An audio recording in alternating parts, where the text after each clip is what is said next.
Hello, ladies and gentlemen. Jim here from Storm Warning News on July 21st, 2023.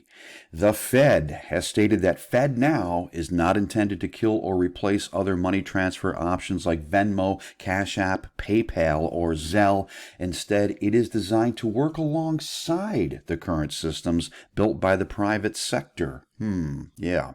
Still, FedNow could rapidly become a game changer. The FedNow is launching soon. It has already started to launch, ladies and gentlemen, here in July of 2023. Now, FedNow was scheduled to begin its formal certification of participants of the program in April 2023. Essentially, folks, this thing is rolling out now. The system differs from consumer-facing apps, which allow instant peer-to-peer payments.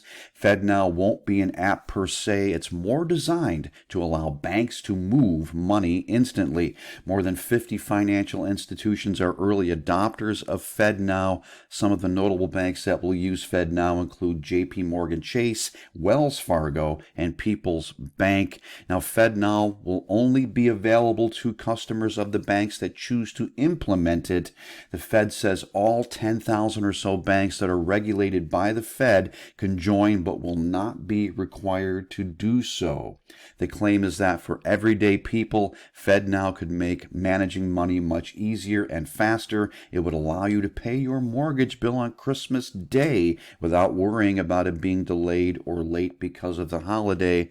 This also means that transferring money between your checking and savings accounts at different banks could be done instantly. Even gig workers like Uber drivers could get paid immediately after each completed ride. It also means a record of every transaction that occurs will be put on record, so to speak. What it really means is that Big Brother will know everything you do, your preferences, and how you live your life. To many of us, well, this amounts to an invasion of privacy. It is certainly that, my friends, and it could be leading to much more. It could be a component that will become part of the financial backing. That's the financial backing of the coming mark of the beast. We are moving so quickly in that direction, ladies and gentlemen. Moving on to other news, Canada is dusting off and updating emergency protocols to deal with fallout from a possible tactical nuclear exchange in Europe or the spread of radiation across the ocean from a Ukrainian power plant explosion. Internal Public Safety Canada notes show the measure includes updating a highly secret plan to ensure the federal government continues to function in a severe crisis. Ottawa was also taking steps to finalize a protocol for advising the Canadian public of an incoming ballistic missile, say the notes obtained by the Canadian press under the Access of Information Act. The notes also say Public Safety and the Privy Council office were doing a rapid refresh of the continuity of constitutional government plan intended to ensure essential executive, legislative, and judicial processes can take place during a major calamity.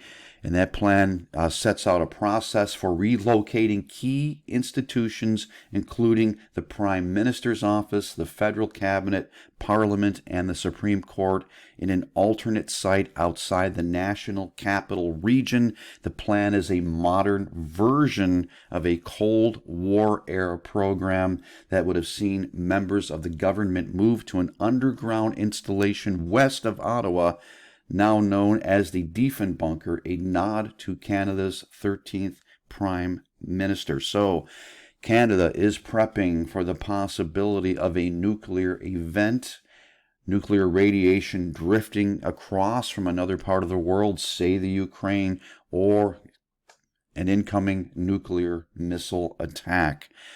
Something we should certainly all be considering in these times when the world is just on the precipice and tipping over that precipice, of worldwide war. We have financial transition taking place. We are moving ever so steadily. We are in the end of days, ladies and gentlemen, and moving ever so steadily toward the rise of the beast. His system is already here and in place.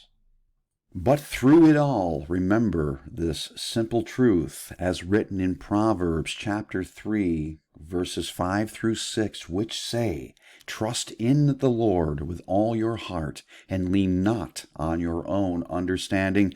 In all your ways acknowledge him, and he shall direct your paths." It's simple and it's true. Lean into Jesus. Trust him with everything you have. Have no fear because he is all we need. This is Jim signing off. Until the next time, God bless you.